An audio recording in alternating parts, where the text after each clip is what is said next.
Bienvenue dans J'ai un problème. Après l'histoire de ce Achille qui est bizarre que vous venez d'écouter, on se retrouve avec Emmanuel. Bonjour Emmanuel. Bonjour Rebecca. Dans le temps qui va suivre, on va revisiter cette histoire de maman qui a du mal à supporter son fils, qu'il dénigre très librement et qui vient vous voir pour que vous fassiez changer ce fils imparfait, pas idéal. J'ai une première question.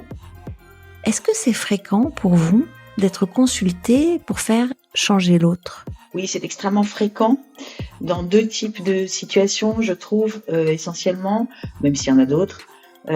C'est faire changer son conjoint ou sa conjointe et faire changer son enfant. Et quelle est votre première réponse quand quelqu'un vient vous voir en disant vraiment j'en peux plus, il faut que vous le fassiez changer? Avant de répondre quoi que ce soit, je vais vraiment questionner sur où se situe la souffrance en fait. Et notamment, est-ce qu'elle se situe justement chez la personne qui est en face de moi et qui souhaiterait que je fasse en sorte que l'autre change, ou est-ce que en effet celui qui est indiqué comme étant le porteur de symptômes problématiques, est-ce que lui en souffre aussi? Parfois ça peut arriver, mais très souvent c'est quand même une souffrance plutôt liée à celui qui a pris rendez-vous dans un premier temps. J'essaye assez rapidement de le mettre sur une modalité interactionnelle en fait, pour essayer très vite d'indiquer au fond à la personne qui est en face de moi à quel point tout ça est finalement assez peu intrinsèque, mais très lié au contexte relationnel. Mmh. J'ai un exemple qui me semble très très éloquent de ça. C'est j'ai parfois donc moi je suis en Saône-et-Loire, dans une région où le vin est de très bonne qualité et donc rencontre de nombreux adeptes. Et j'ai parfois en consultation dans ce cadre-là des épouses par exemple qui viennent me voir en me disant voilà j'aurais besoin qu'on parle de mon mari qui boit beaucoup trop, c'est insupportable. Moi-même mon père avait vécu ça, me dit-elle, et donc il nous a fait vivre ça, et donc il est hors de question qu'il bascule dans quelque chose d'encore pire. Et donc clairement, elle me dit voilà, il en est quand même à boire 4-5 verres le soir, si c'est pas 6-7. Vraiment, je suis très désemparée et rien n'y fait.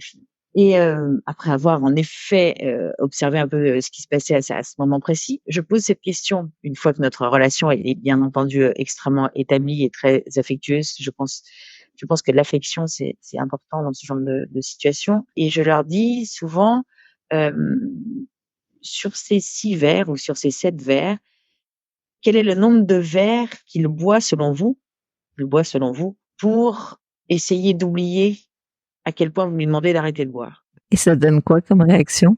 Très mignon, c'est qu'en Saône-et-Loire, les femmes sont très honnêtes. Non, je plaisante. Non, mais très souvent elles répondent, je pense que il y en a au moins 4 ou 5.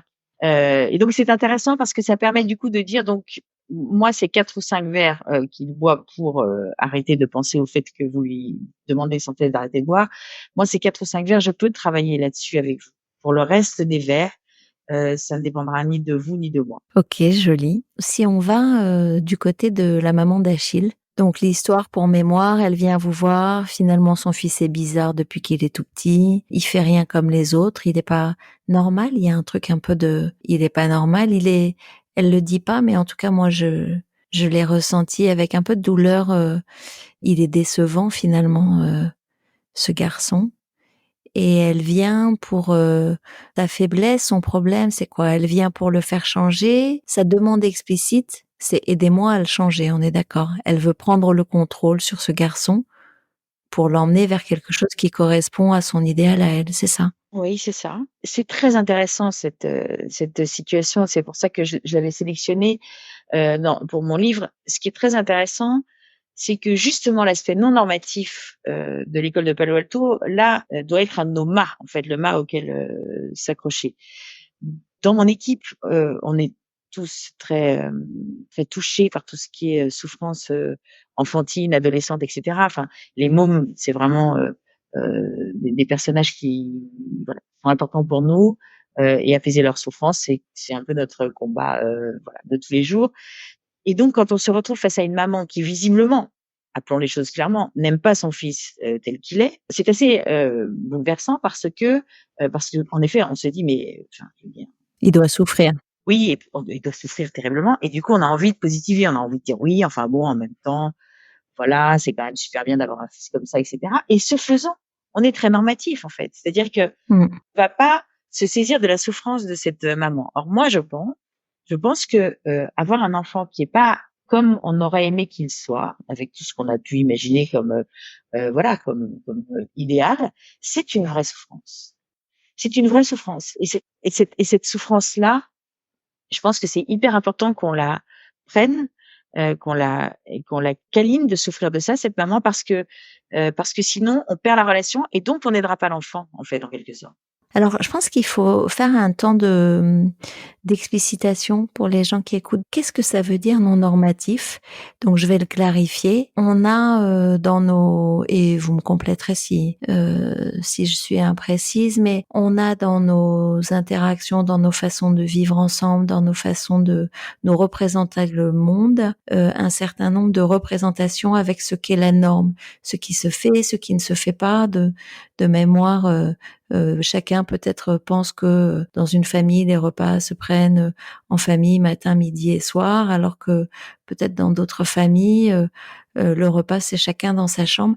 Il n'y a pas de normes et le thérapeute que vous êtes, c'est son point de base, c'est son point de départ, c'est-à-dire que rien n'est un repère ou un point de départ qui correspondrait à une norme. Donc c'est comme si vous lui donniez l'autorisation de ne pas aimer son fils, c'est comme si vous lui donniez l'autorisation de ne pas le trouver normal, puisque dans le fond, on ne part pas de la norme, mais on part de ce que vit l'individu ou de la nature de son interaction. Il peut et il a le droit de faire tout type d'expérience, d'exprimer tout type de ressenti, puisque notre modèle de référence n'est pas la norme. Est-ce que c'est juste ou est-ce qu'il y a des choses à préciser au regard de ça ou est-ce que vous le diriez autrement, tout simplement? Non, c'est parfaitement juste. C'est parfaitement juste.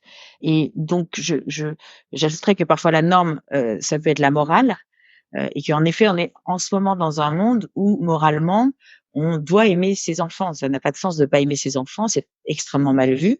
Et je comprends aussi, hein, je comprends parfaitement aussi cette vision du monde, mais dans une, pour créer une alliance thérapeutique, pour faire évoluer les choses et pour que, je le redis, cette souffrance maternelle ne génère pas de souffrance chez Achille, il faut qu'on aille la chercher, il faut qu'on aille la traquer même la souffrance, parce que souvent les gens qui ont peur d'être jugés, et c'est typiquement le cas de cette maman comme de beaucoup de mamans hein, qui n'osent pas dire à quel point finalement les comportements de leur enfant en tout cas les insupportent.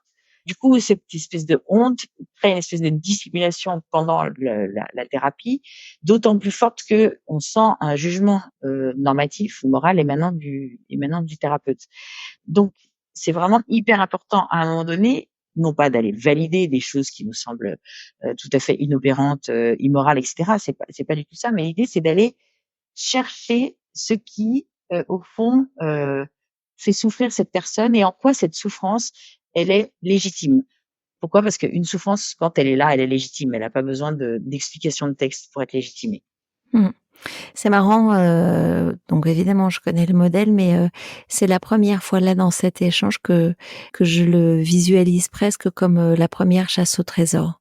Qui souffre, je sais, mais d'aller la chercher et la traquer et donc pour ce faire, de de partir de ce principe non normatif.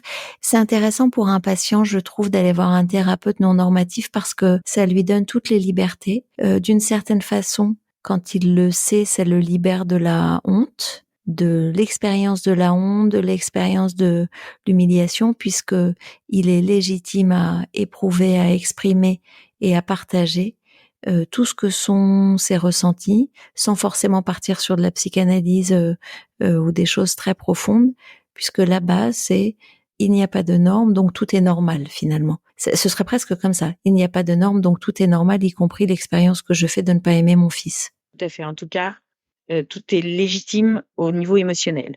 Ouais. Après, la question c'est, par rapport à la souffrance de cette maman, qu'est-ce qu'elle met en place pour tenter de l'apaiser et qui visiblement ne fonctionne pas puisque elle est toujours autant en souffrance, sinon elle ne viendrait pas consulter. C'est vraiment ça le point de départ, quoi. Mais tout en disant, non seulement cette souffrance est parfaitement légitime, comme nous venons de le dire toutes les deux, mais à la fois, et ça c'est très important, ce que met cette maman en place pour faire en sorte que sa souffrance diminue est souvent Inopérant. de bon sens. Oui, mais c'est souvent de bon sens. C'est totalement inopérant, mais c'est souvent de bon sens et c'est hyper important de bien valider que, au fond, on comprend parfaitement que cette maman a mis ça en place, eu égard à sa souffrance et eu égard à ce qu'elle avait à disposition. Parce que les gens ont toujours de très bonnes raisons de faire ce qu'ils font. Ils ont toujours de très bonnes raisons d'éprouver ce qu'ils éprouvent, mais ils ont aussi toujours de très bonnes raisons de faire ce qu'ils font. Et ça, c'est ce qu'on a appelé, nous, l'empathie stratégique, qui consiste en effet à être empathique, non pas de façon voilà, comme ça, Gratuite? voilà, c'est ça, gratuite et permanente, même si par définition, on l'est, mais c'est surtout d'être empathique de façon stratégique, c'est-à-dire d'être empathique sur ce qui crée l'alliance relationnelle, et d'être empathique sur ce qui va aider la personne à stopper le cercle vicieux, dans lequel elle est enrayée. Et là encore, pour les auditeurs, je précise, quand il est question d'alliance relationnelle, en fait, il est question de comment la confiance, la sécurité, le cadre qui est posé permet à la fois aux patients, à la fois aux thérapeutes et d'une façon générale en accompagnement pour moi, mais de se dire et de pouvoir entendre ce qu'on va avoir à se dire, même si ce que j'entends là que vous venez de souligner, c'est que dans un premier temps, et d'ailleurs c'est ce qu'on entend dans l'histoire d'Achille, dans un premier temps, vous la rejoignez en la confirmant sur le fait que, évidemment, tout ce qu'elle a fait, tout ce qu'elle a dit, c'est ce que probablement n'importe qui aurait fait, c'est probablement ce qui a du sens, c'est probablement ce qui est évident, mais que force est de constater que ça n'a pas fonctionné. Et donc, il y a un truc que je trouve intéressant à déplier, c'est que, dans le fond, vous commencez à travailler sans qu'elle n'ait identifié ce qu'est réellement son vrai besoin. Il n'y a pas un moment dès le début où vous lui faites la démo que ce qui est un problème, ce n'est pas que son fils soit imparfait. Ce qui est un problème, c'est la relation qu'elle a avec cette forme d'imperfection et ce qu'elle met dans la relation qui continue à entretenir le problème. En fait, vous la confortez dans sa vision du monde. On est d'accord? La vision du monde de cette maman, je pense que, c'est vraiment la suivante. Une maman qui voit son fils se fourvoyer autant, sur un certain nombre de sujets, se doit d'intervenir, sinon ça n'est pas une maman aimante. Mmh. Et ça, c'est hyper important de le valider parce que si tout de suite on va là où notre cœur nous pousse, c'est-à-dire à dire mais enfin vous allez lui foutre la paix parce qu'en vrai, enfin il est quand même super mignon et voilà et en plus il est gentil et en plus voilà enfin je veux dire il a quand même plein de qualités. Alors ce qui est certain, c'est que elle va pas revenir en deuxième séance Mmh. parce qu'on va pas chez un thérapeute pour se faire maltraiter en fait. Et en même temps, il y a un moment dans l'histoire où vous lui dites, vous la mettez face à ses contradictions en lui disant, bah finalement, vous lui dites que ça serait bien qu'il prenne des libertés, puis quand il en prend, qu'il se rebelle et quand il en prend, vous renvoyez à cette maman que elle l'engueule et elle vous dit, ben je vous aimais bien, mais là quand même, je commence à moins vous aimer. Donc il y a quand même un moment où il y a une forme de confrontation. Exactement et je trouve que c'était intéressant de montrer que là, je suis allée un peu trop loin, en fait et que je me suis retrouvée dans une situation où j'ai espéré qu'elle revienne en deuxième séance parce que j'avais été un peu trop confrontante de mon point de vue. Il y a un Dieu pour les thérapeutes brefs, heureusement et elle a senti, je pense, qu'il y avait aussi, quelque chose de très respectueux, mais je pense qu'il fallait pas aller plus loin. C'est marrant, ça m'interpelle parce que moi, en coaching, ça m'aurait pas gêné. C'est-à-dire que là, quand je vous entends dire que vous êtes allé trop loin, ce que je comprends, et c'est probablement ce qui fait la différence avec d'autres formes d'accompagnement, c'est cette vision stratégique qui dit: «Je fais ceci pour que cela, pour qu'ensuite je puisse ceci et cela». Donc il y a un regard un peu global, stratégique avec, un certain nombre d'étapes. Alors que, pour ma part en accompagnement, ça m'aurait pas gêné du tout. Je me serais pas inquiétée en fait de la mettre, en ayant posé que je pouvais la confronter, mais de la mettre, de la mettre face à ses contradictions. Voilà, à ses contradictions pour favoriser une forme de prise de conscience, mais assez immédiate. Alors que vous, en fait, dans ce modèle-là, vous allez aller l'emmener sur une prise de conscience, mais par le faire, par l'observation et par le faire, et non par le dire. Exactement, par le faire et non par le dire, exactement. Parce que ça ça résonne avec ce qu'on disait juste avant. La tentative de faire prendre conscience à cette maman qu'elle est, inadéquate dans sa relation, heu, aurait un côté très culpabilisant si on n'y prend pas garde.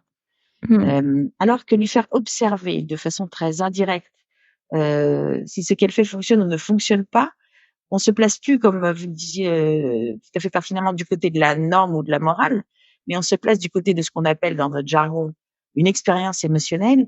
Mmh. C'est-à-dire qu'elle va s'auto-observer en train de faire des choses et en train de voir ce que ça génère, c'est-à-dire précisément l'inverse de ce qu'elle veut. Ce qu'on pourrait faire en position méta, en coaching autrement. Mais oui, je comprends.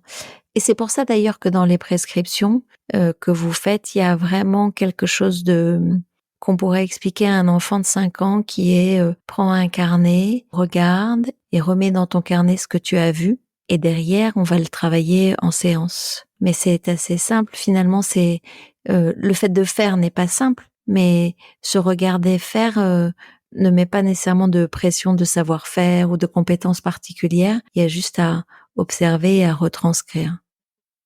Là où il faut en effet un peu de compétences de la part du thérapeute ou du coach, c'est que ce qui est important, c'est d'aller faire observer ce qu'on appelle les tentatives de solution ou les tentatives de régulation dans le Palo Alto, et qui, au fond, va être synthétisé à la fin du questionnement. Là, dans le cadre de la main d'Achille, on observe que, en gros, son thème des tentatives de régulation, c'est d'exhorter Achille à changer, à ne pas ressentir ce qu'il ressent. Emmanuel, je vous coupe pour que ce soit compréhensible pour un néophyte. Le thème des tentatives de solution, en fait, on pourrait le traduire par son injonction personnelle. L'obligation qu'il se met, ce serait, et ce qu'elle fait du coup en permanence, c'est je peux et je dois forcer Achille à sortir de chez lui, à arrêter à jouer à la PS4, c'est ça, non? Ce serait ça, voilà. D'abord, si on listait ensemble ce qu'ont été ces tentatives de solution, elle dit, elle fait des remontrances, elle le juge et elle le dénigre pas mal. Elle se moque de lui, elle lui fait des reproches, elle se moque un peu de lui quand il dit qu'il est intelligent, elle lui dit que ça fait pas tout dans la vie. En creux, elle le dit pas, mais on le voit à la 3e séance, elle doit souvent lui donner tort, enfin, c'est peut-être de l'interprétation de ma part, mais face à son frère. Il est quand même celui qui a l'air de rarement avoir raison.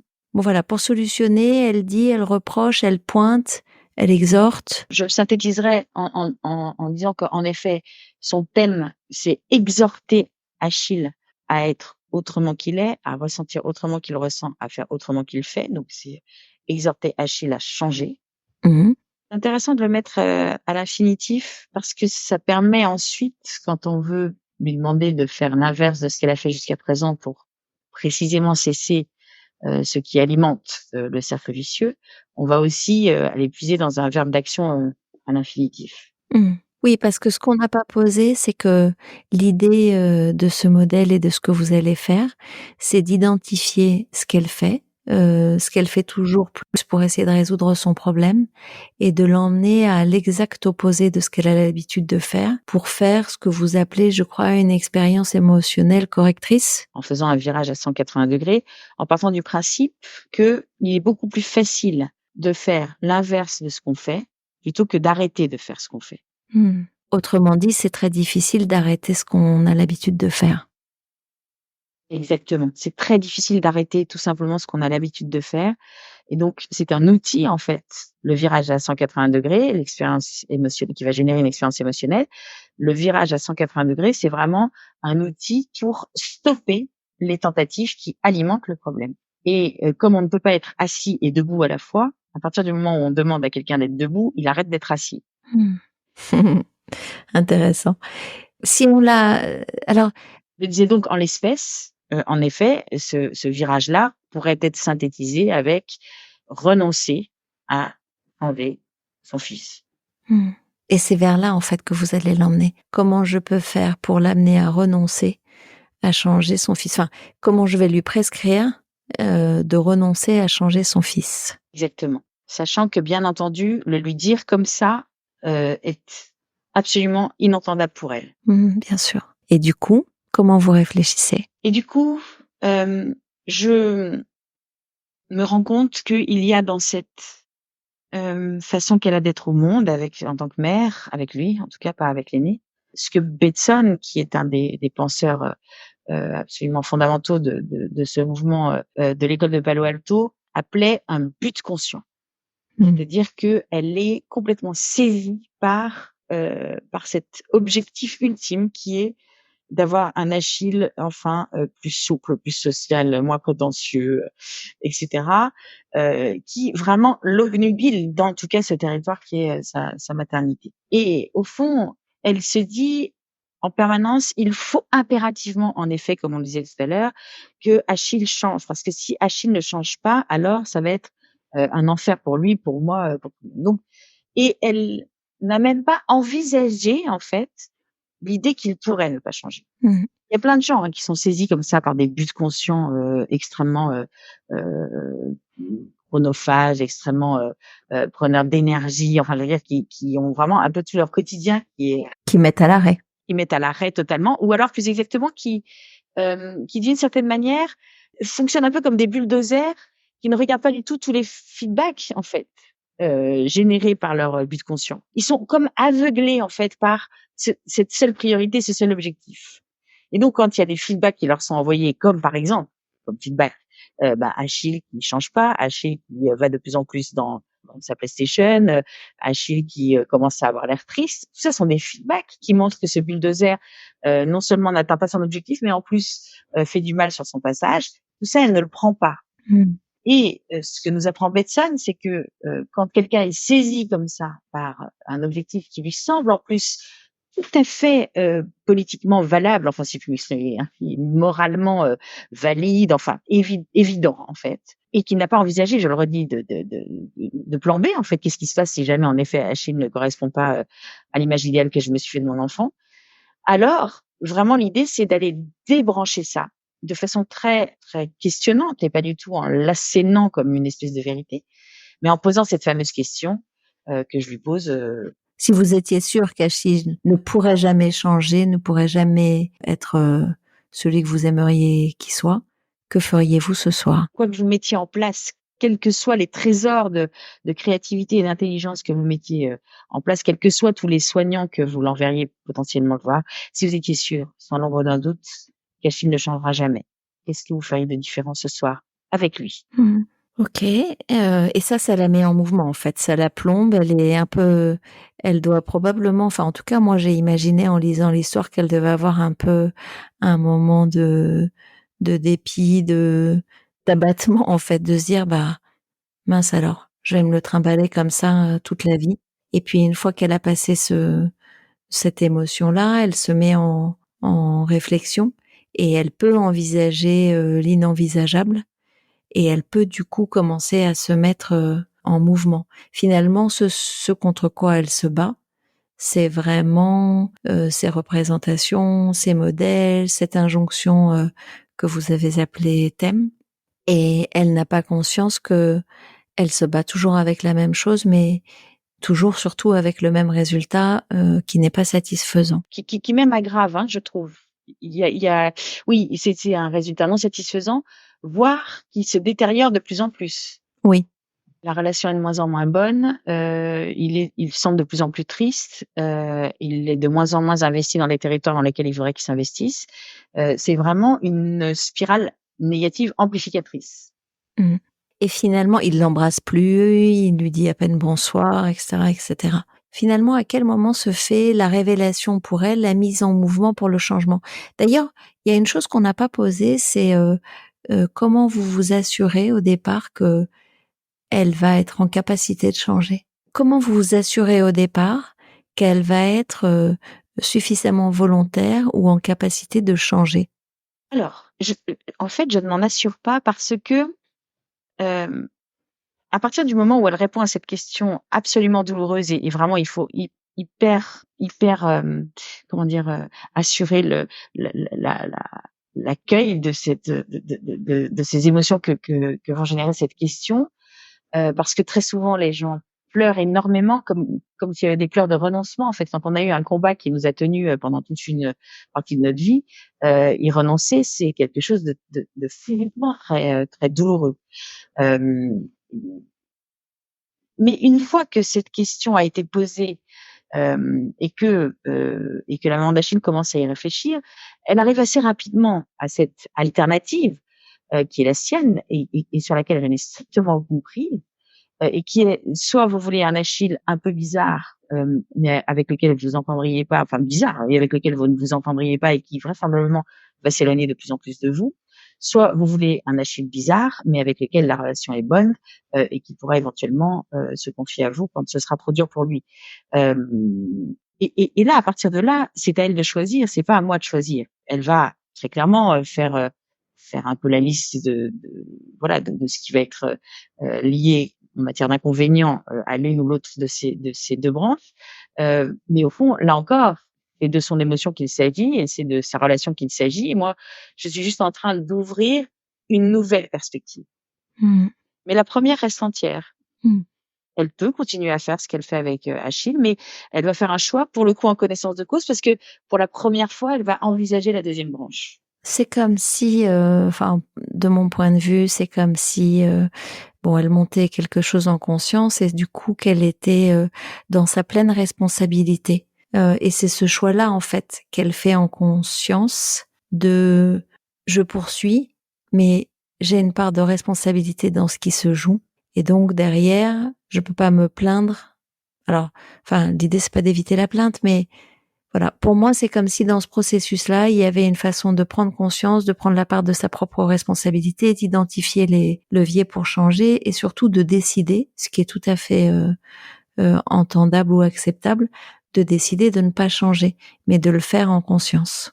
Absolument, en confiance et avec cette idée, comme la femme qui se plaint que son mari boit trop, que peut-être il y a 20% de notre responsabilité, ou 30% ou 40%, je ne sais pas, qui est sur cet état de fait, et de se dire, bah, je travaille sur ces 30, 40%, 20%, mais sur le restant, il faut que j'y renonce. Ce que moi je trouve très intéressant et très nouveau et très rafraîchissant dans ce modèle, c'est que il est à la fois absolument pas injonctif et en même temps il offre et il ouvre des pistes d'exploration totalement nouvelles, parfois un peu loufoques.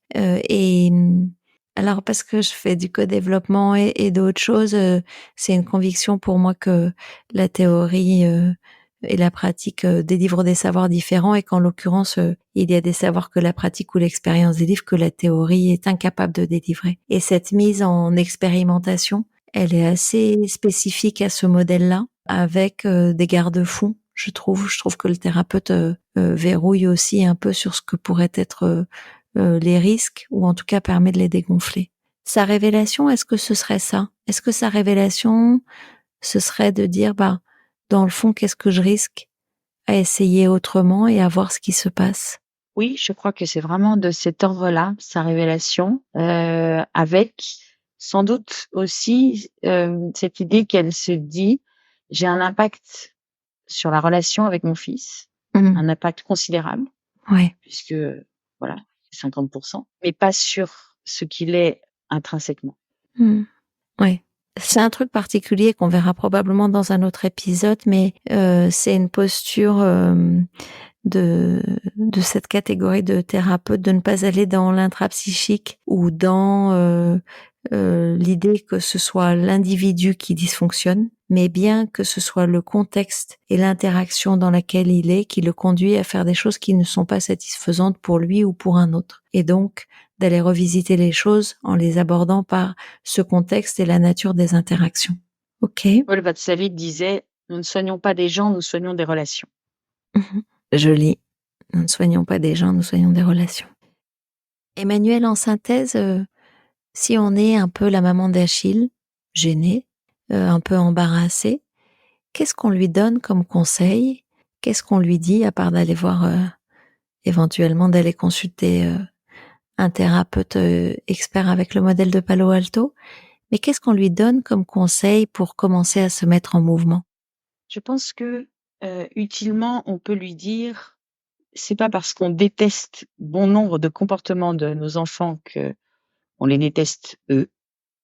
Et c'est important de laisser une place assez affectueuse à ça, parce que si on est agacé, irrité, déçu, et qu'on lutte contre ces émotions-là, parce qu'on en a honte, elles vont devenir de plus en plus submergentes. Mmh, exactement. Il y a quelque chose de l'ordre de la déculpabilisation et surtout de la connaissance du processus qui dit que plus on cherche à éviter quelque chose, le symptôme, et plus il s'installe et il prend de la place. Donc ce serait presque une invitation à ne pas faire d'amalgame. Si aujourd'hui vous avez une difficulté avec ce que vous pensez être votre enfant, mais en fait ce qui est probablement le comportement de votre enfant dans un contexte particulier, ça ne veut pas dire que vous êtes une mauvaise mère, ça ne veut pas dire que vous ne l'aimez pas, cela ne veut pas dire, ça veut dire qu'il y a quelque chose qui est, euh, il y a une forme de dissonance en fait pour vous qui n'a pas été résolue. C'est ça, voilà. J'ai raté, je pense, un nombre de thérapies assez conséquent en début de carrière, en me confrontant à des mamans qui n'aimaient pas leurs enfants, en tout cas qui montraient ça de façon symptomatique.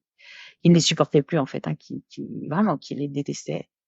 Et je pense que là, c'était vision du monde contre vision du monde. Et puis je me suis fait superviser et là j'ai réfléchi à ça grâce à mon superviseur et en me disant c'est extrêmement normatif comme on le disait au début.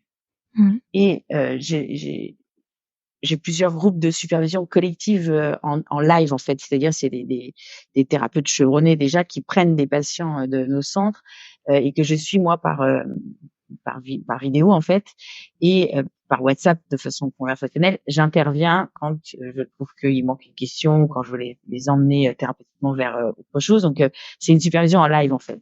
Et l'anecdote c'est que une de mes remarquables thérapeutes à un moment donné se retrouve face à une maman comme ça. Mon enfant avait 6 ans. Il disait j'ai jamais je pense qu'il a tous les défauts de la terre, c'est insupportable. De toute façon, il tient de son père, tout ça ne m'étonne pas. Enfin, en plus le mec a voilà, l'argument génétique. Et je vois en fait cette scène se passer sous mes yeux et je vois ma thérapeute se décomposer et je la vois commencer à dire oui, enfin j'imagine qu'il y a des qualités quand même. Enfin bref, à rater la fin. Oui. Et du coup, je l'appelle et je lui dis, ce serait vraiment important que tu lui dises que là, à ce moment précis, je comprends à quel point c'est douloureux d'avoir un enfant qui est exactement à l'opposé de ce qu'on aurait aimé avoir comme enfant. Et elle me dit non. Il va falloir dire ça. Elle me dit d'accord. Et donc, elle l'a dit. Et moi, vraiment, mon objectif et son objectif aussi, évidemment, c'était surtout de pas monter dans une espèce d'escalade symétrique qui aurait encore une fois fait perdre en alliance. Mais ce qui s'est passé, qui était extrêmement apprenant pour nous tous, c'est que cette maman a regardé la thérapeute un peu abasourdie et lui a dit, enfin, il a des qualités quand même. Elle est allée toute seule. Tout de suite quelque chose de beaucoup plus propice comme contexte à un changement. Ok, intéressant. C'est ça à retenir, c'est comment on met en place les conditions du changement. On a terminé. Emmanuelle, est-ce qu'il y a une question que je ne vous ai pas posée qui aurait été intéressante? Non, elles étaient toutes passionnantes. Merci, on se retrouve bientôt. Merci beaucoup. Au revoir.